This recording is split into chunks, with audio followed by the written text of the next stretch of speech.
अब हम पढ़ेंगे average velocity and average speed के बारे में। एवरेज वेलोसिटी क्या होती है? Change in position with time. Change in position with time. Time के हिसाब से आपकी पोजीशन में क्या चेंज आ रहा है, that is called as the average velocity. ठीक है। और एवरेज स्पीड क्या होती है? Distance upon time. Distance upon time. Okay. Velocity क्या है? एक वेक्टर क्वांटिटी है। Why? Because change in position क्या होता है? डिस्प्लेसमेंट। चेंज इन पोजीशन को हम क्या बोल सकते हैं? डिस्प्लेसमेंट। एंड डिस्प्लेसमेंट भी एक वेक्टर क्वांटिटी है।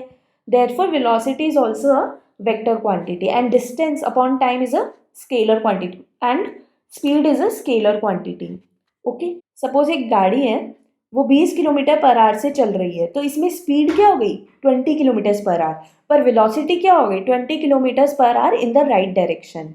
ओके। अगर यही लेफ्ट में चल रही होती तो हम क्या बोलते कि स्पीड क्या है इसमें? स्पीड तो 20 किलोमीटर पर आ रही है, बट वेलोसिटी क्या है? 20 kilometre in the left direction या फिर -20 किलोमीटर पर आवर।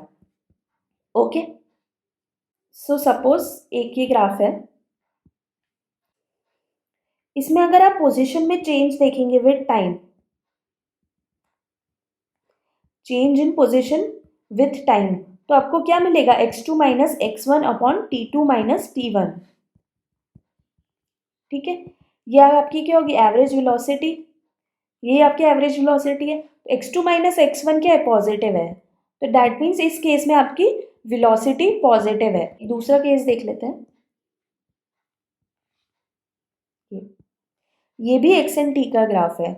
अगर आप इसमें देखोगे तो टाइम t1 पर कुछ x1 पोजीशन थी एंड टाइम t2 पे x2 पोजीशन थी। तो x1 जो है वो बड़ा है x2 से, राइट? तो अगर आप x2 माइनस x1 करोगे, final minus initial upon t2 minus t1, तो ये वैल्यू क्या आएगी आपके पास? Negative, right? तो इसका मतलब क्या है कि आप ओरिजिन के पास जा रहे हैं, राइट? अगर नेगेटिव है तो मतलब कि आप यहाँ पर खड़े थे x टाइम 0 पे, किसी पोजीशन x3 पे खड़े थे। ठीक है। तो आप धीरे धीरे ओरिजिन के पास जा रहे हो, that means your velocity is negative. अगर ये ग्राफ है, एक्स एंड टी का ग्राफ ये है, तो आप देखोगे कि टाइम के साथ आपकी पोजीशन क्या है? चेंज नहीं हो रही है। पोजीशन चेंज नहीं हो रही है, दैट मीन्स वेलोसिटी इज 0। तो ये एक्स एंड टी का ग्राफ है, तो आपका मोशन एक्स के टाइम के साथ पोजीशन कुछ इस तरीके से वेरी हो रही है। टाइम t1 पर x1 पोजीशन थी एंड टाइम t2 पे x2 थी। ठीक है। तो यहाँ से आपकी एवरेज वेलोसिटी क्या आएगी? x2 minus x1 upon t2 minus t1। x2 minus x1 upon t2 minus t1, right? तो अगर आप एक लाइन ड्रॉ करेंगे, P एंड Q ये दो पॉइंट्स हैं, अगर इसके बीच में एक लाइन ड्रॉ करेंगे तो ये जो लेंथ है ये क्या होगी? x2 minus x1। एंड ये जो लेंथ है ये क्या होगी? t2 minus t1, right? तो आपकी स्लोप, इस लाइन की स्लोप क्या होगी? स्लोप ऑफ PQ क्या होती है? Perpendicular upon base, that is tan theta. ठीक है। अगर ये एंगल थीटा है तो tan theta is equals to the tan theta is equals to the slope of PQ, right? And tan theta को हम कैसे लिख सकते हैं? Perpendicular upon base which is equals to x2 minus x1 upon t2 minus t1। ठीक है। और यही क्या होती है? Average velocity. तो हम कह सकते हैं कि average velocity is also equals to the slope of PQ। Average speed क्या होगी? Distance upon time, total distance upon time. ठीक है। Average speed will always be greater than equals to the magnitude of average velocity. Why? Because हमने देखा था कि time interval तो दोनों केस में सेम रहेगी, बट डिस्टेंस क्या होता है? डिस्टेंस हमेशा डिस्प्लेसमेंट से बड़ा ही होता है, राइट? तो सिमिलरली एवरेज स्पीड भी क्या होगी? एवरेज वेलोसिटी की मैग्नीट्यूड से बड़ी ही होगी। अब हम पढ़ेंगे इंस्टेंटेनियस वेलोसिटी एंड स्पीड के बारे में। हमने देखा था कि एवरेज वेलोसिटी क्या होती है? हमने ऊपर देखा था एवरेज वेलोसिटी क्या होती है? Displacement upon time. Delta x means change in position which is displacement. ठीक है, सपोज आपसे कोई कहे कि मुझे इंस्टेंटली इसका आंसर बताओ, दैट मीन्स आपको इमीडिएटली तुरंत उसका आंसर बताना है। दैट मीन्स जो टाइम डिफरेंस होना चाहिए आंसर बताने में, it should be very small. तो इसका मतलब क्या हो जाता है, इंस्टेंटेनियस वेलोसिटी का मतलब क्या हो जाता है, delta T should be very small. So instantaneous velocity, so instantaneous velocity is limit delta T tends to zero. जब आपका जो ये टाइम इंटरवल है ये बहुत छोटा हो जाएगा तो वो क्या बन जाएगी, तो आपकी एवरेज वेलोसिटी क्या बन जाएगी, इंस्टेंटेनियस वेलोसिटी बन जाएगी। Okay, so velocity vector quantity है तो ऊपर हम एरो से रिप्रेजेंट करते हैं। Okay, so velocity is equals to limit of delta T tends to zero delta X upon delta T. Okay, and इसी को हम मैथमेटिक्स में क्या लिखते हैं, इसी को मैथमेटिक्स में हम क्या बोलते हैं, D X by D T. Okay, differentiating X with respect to T. Okay, अब एक चीज देखने वाली है कि instantaneous instantaneous speed will always be equals to the magnitude of instantaneous velocity। ठीक है, which is equals to magnitude of velocity. तो ये जो ऊपर वाले ग्राफ में हमने देखा था कि पी क्यू जो लाइन है उसकी स्लोप हमें क्या रिटर्न कर रही थी, एवरेज वेलोसिटी। एंड यही एवरेज वेलोसिटी इंस्टेंटेनियस वेलोसिटी कब बन जाएगी, जब डेल्टा टी बहुत जीरो हो जाएगा। दैट मीन्स T1 और T2 का डिफरेंस बहुत कम हो जाएगा, राइट। तो let us try to reduce the difference reduce करने का मतलब क्या है, T1 एंड T2 पास आते जा रहे हैं, राइट। तो आपका स्लोप ये बन जाएगी।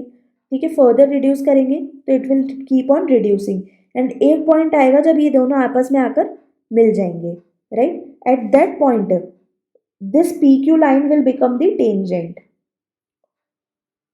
ठीक है, तो when delta T approaches to zero, P Q क्या बन जाएगी, आपकी ग्राफ की टेंजेंट बन जाएगी। एंड टेंजेंट की जो स्लोप होगी, टेंजेंट की जो स्लोप होगी टेंजेंट की जो स्लोप होगी वही हमको क्या रिटर्न करेगी, इंस्टेंटेनियस वेलोसिटी। इस पे हम एक एग्जांपल करते हैं, example number 3.2 of your NCERT. The position of an object moving along X axis is given by X is equals to a plus B T square, right. Where a की value है 8.5 and b की value है 2.5। Okay, and t is measured in seconds. A की value है 8.5 metres and B की value है 2.5 metre per square. Okay, what is the velocity at time t is equals to 0 seconds and at time t is equals to 2 seconds? Okay, and what is the average velocity? ठीक है, एक पूछा है कि velocity at time t is equals to 0 seconds. That means यहाँ पर आपको क्या है, इंस्टेंटेनियस वेलोसिटी निकालनी है। ठीक है, तो हमें पता है कि इंस्टेंटेनियस वेलोसिटी क्या होती है, D X upon D T. A plus B T square को मैं डिफ्रेंशिएट करूँ विथ रेस्पेक्ट टू टी, तो what it will come, since a is a constant it will become 0 and bt square का differentiation क्या होगा, 2bt। okay, so this is your velocity, so your velocity will become 2 into 2.5 into t। तो velocity at 0 second क्या हो जाएगी, 2 into 2.5 into time is 0, तो it is 0 meters per second। okay, and velocity at 2 seconds वो क्या हो जाएगी, 2 into 2.5 into 2, 10 metres पर सेकेंड। अब हमें क्या निकालना है, एवरेज वेलोसिटी। तो हमें पता है कि एवरेज वेलोसिटी किसके बराबर होती है, delta X upon delta T. That means x2 minus x1 upon t2 minus t1। ठीक है, एवरेज वेलोसिटी किस टाइम ड्यूरेशन के बीच में निकालनी है, t is equals to t1 2 seconds है और t2 क्या है, 4 सेकेंड्स।